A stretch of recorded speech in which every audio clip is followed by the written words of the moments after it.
But साथ ही साथ keto diet ये भी कहता है कि आप अपना अनाज जितना कम कर सके करें, दालें जो कि इंडियन डाइट का सबसे बड़ा हिस्सा है दालों को भी कम करें, फ्रेश फ्रूट्स नहीं खाएं। Now this is very counterintuitive कि भाई fresh fruits have antioxidants, natural nutrients, in fact we should eat raw and small, ये मेरे वीडियोस में मैं बहुत कहता हूँ। यहाँ पर अगर आप फ्रूट्स और वेजीज ही कम कर दोगे बहुत ज्यादा तो बड़ी प्रॉब्लम है। तो वेजिटेरियन लोगों के लिए वैसे भी keto diet is not a practical solution, it is more of a impractical solution, जिसमें कि अगर आप खाने बैठे तो आप बस वो आलमंड्स और नट्स और सीड्स खाओगे और साथ में पनीर या वो मलाई पनीर टाइप की चीजें खाओगे। वो चीजें आप कब तक खा सकते हो? So it is not a practical solution for the Indian vegetarian diet. So any diet which tells you कि फ्रेश फ्रूट्स मत खाओ, उसको आप कितना सीरियसली लोगे और कितना समय तक चला पाओगे? But the process of keto is such कि वो गिरेगा और फिर एक रिबाउंड आएगा, फिर गिरेगा, फिर रिबाउंड आएगा। तो ये rebound is the biggest problem with the keto. And having a sustainable healthy eating habit जिसके आपका वेट कम तो हो और फिर उसके बाद चलता रहे, has the best chances with intermittent fasting.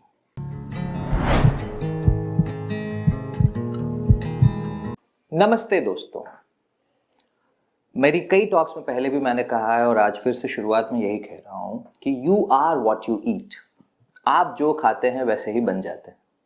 अब जो आप खाते हैं उसका बहुत बड़ा संबंध आपकी हेल्थ से है, इसमें कोई डिनायल नहीं है। दुनिया भर के जितने भी लोग हैं उनको फूड का हेल्थ से रिलेशन अच्छे से पता है। हमने पहले के वीडियोस में क्या खाएं क्या न खाएं बहुत कुछ बताया हुआ है, और इससे पहले हमने नहीं खाने का बेनिफिट मतलब इंटरमिटेंट फास्टिंग का बेनिफिट, जो उपवास रखने का फायदा होता है, उसमें भी बात की है। पर आज एक थोड़ा ऐसा टॉपिक मैं लाया हूं जो कि सोशल मीडिया में बहुत ज्यादा प्रचलित है। मेरी एज सच इन्नेट बहुत इच्छा नहीं थी इस टॉपिक पे अलग से बात करने की, क्योंकि मुझे कोई बहुत बेनिफिशियल चीज नहीं लगती है ये।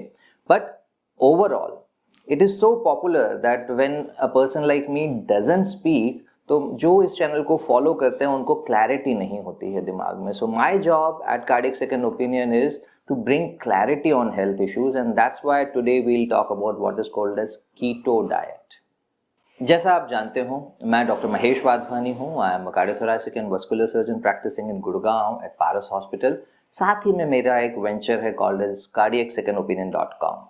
ये वेंचर मैंने इसीलिए ही खोला हुआ है ताकि ऐसे लोग जिनको कि किसी भी डॉक्टर ने ऐसा प्रोसीजर एडवाइस किया हुआ हो, जो कि हार्ट के लिए एंजियोग्राफी, स्टेंटिंग, वाल्व सर्जरी, बच्चों के दिल की सर्जरी, ईपी स्टडी, पेसमेकर, कोई भी प्रोसीजर अगर एडवाइस किया हुआ हो तो हमसे पूछ सकते हैं। क्योंकि मैं एक ऐसा डॉक्टर हूँ, एज अ सर्जन हूँ, जो ये बिलीव करता है कि सर्जरी हमेशा आखिरी रास्ता होना चाहिए।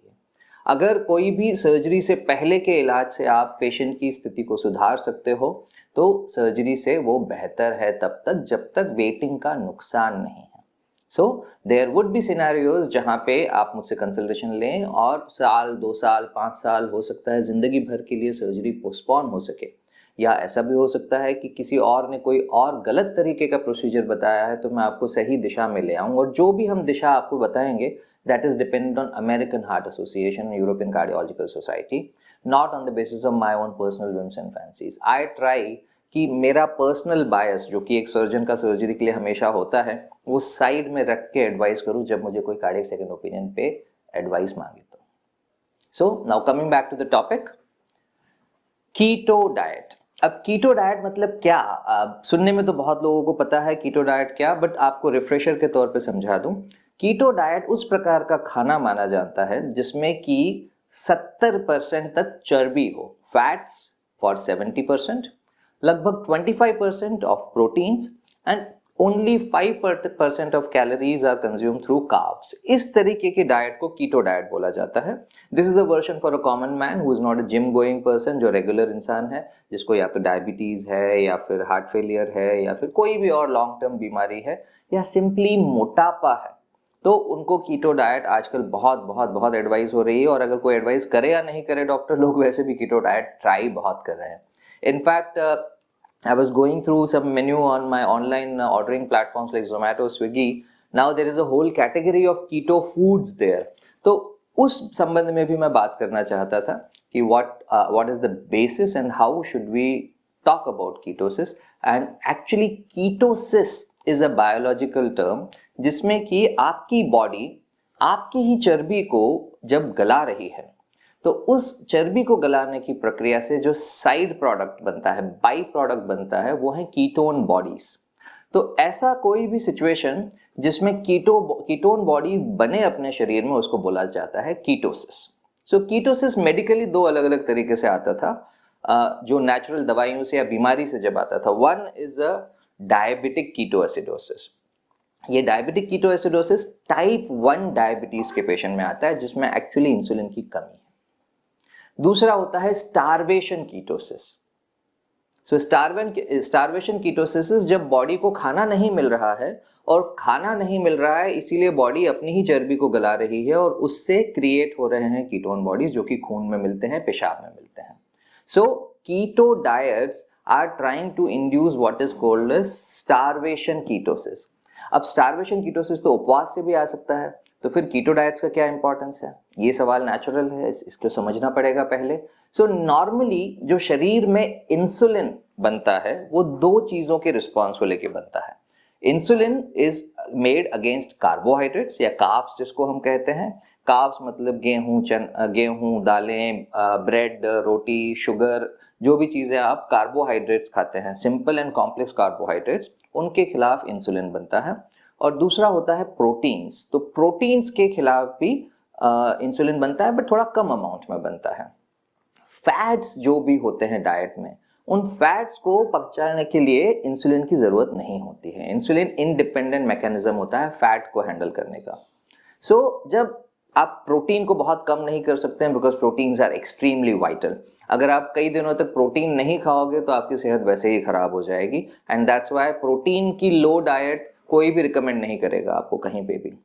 अब एक्सपेरिमेंट्स जो होते हैं तो इस तरीके से होते हैं कि आप एक चीज कम कर लो, दूसरी बढ़ा दो। एक तरफ ऐसे कई सारे लोग हैं जो प्लांट बेस्ड वीगन डाइट बोलते हैं जिसमें प्रोटीन की सीरियस कमी हो सकती है, और दूसरी तरफ ऐसे लोग हैं जो कि कीटो डाइट बोलते हैं। सो ये अगर आप चाहें रिफ्रेशर तो मेरा इंटरमिटेंट फास्टिंग वाला वीडियो भी देख सकते हैं, उसमें आपको थोड़ा और इसके बारे में क्लैरिटी मिलेगी। सो जो कीटो लवर्स हैं please don't hate me for this, and जो कीटो हेटर्स हैं please don't think I am all for keto, because मेरे व्यूज यूजुअली बैलेंस्ड ही रहते हैं और इस जगह पे भी बैलेंस्ड है, इसलिए मैंने पहले कभी वीडियोस भी नहीं बनाया।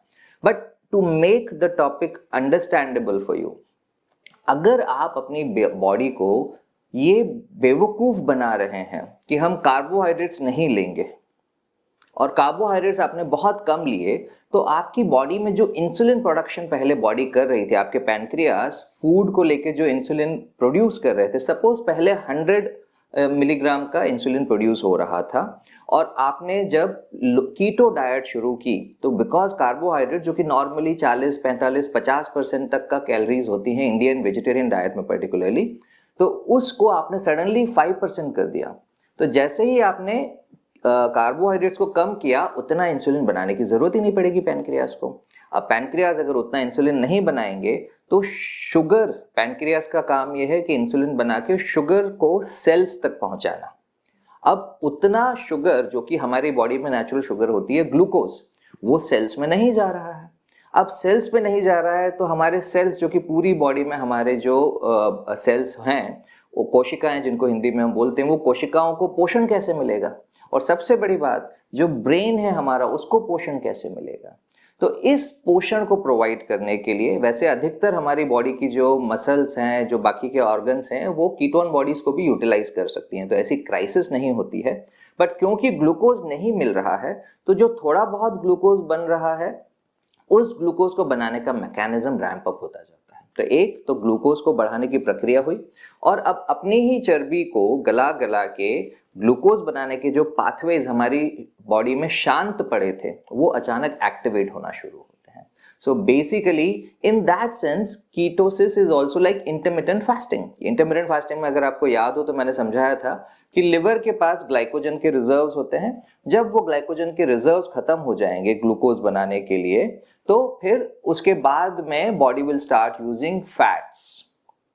सो इंटरमिटेंट फास्टिंग में भी आप फैट्स को ही गलाने का प्रयास कर रहे थे, और कीटोसिस में भी आप फैट्स को गलाने का प्रयास कर रहे हैं। दोनों ही डाइट्स ऐसी हैं जो कि आपको वेट लॉस की तरफ ले जाती हैं। एंड इनफैक्ट अगर आप इंटरमिटेंट फास्टिंग करें जिसमें कि जो बाकी 8 घंटे की आपकी खाने की विंडो है उसमें आप केवल कीटोसिस वाली डाइट खाएंगे, कीटो डाइट खाएंगे, तो उल्टा दोनों का एक बहुत ही बड़ा रिस्पॉन्स मिलता है, उसका तेजी से और इफेक्ट मिलता है।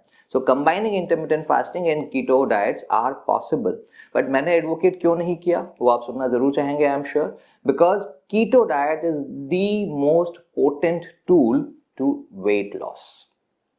सो अगर आज मेरा वजन 82 किलो है और मुझे विद इन 3 मंथ्स उसको 72 करना है, तो कीटोसिस विद इंटरमिटेंट फास्टिंग अगर मैं मिला दूंगा तो शायद हो जाएगा।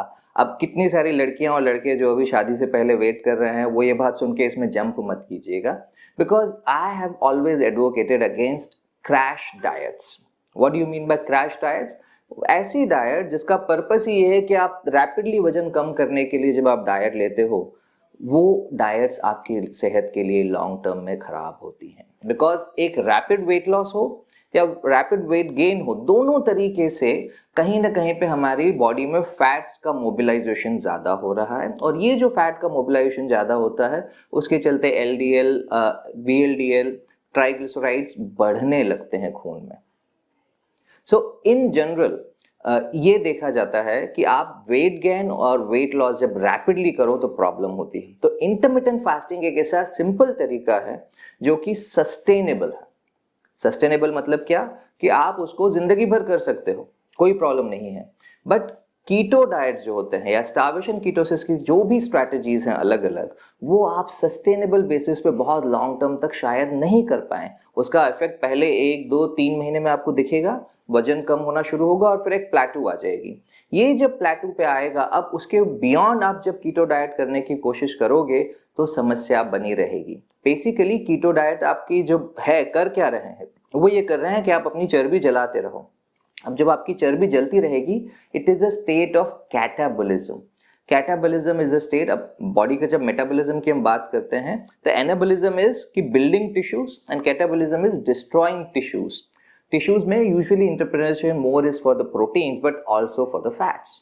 बियॉन्ड अ पॉइंट जब आप अपने फैट्स लगातार बर्न करने रहोगे तो वन, इसका नेगेटिव इंपैक्ट आपको पड़ेगा in terms of heart health in the longer run, and it will also be not a sustainable diet. अगर आप किसी को ये बोलो कि कार्बोहाइड्रेट बिल्कुल कम जिंदगी भर खाना है, तो वो जो सिचुएशन होती है वो ऐसी होती है कि इंसान जब मोटिवेटेड है, जब शुरू में कर रहा है तो कर लेगा 1 महीना, 2 महीना, 3 महीना, बट जिंदगी भर कोई कीटो डाइट पर रह पाए, it is practically impossible. So you will never find somebody who has adopted a keto diet and continuing it for the life long.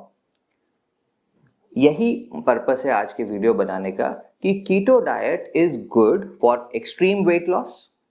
When you want to do it, it's a great tool.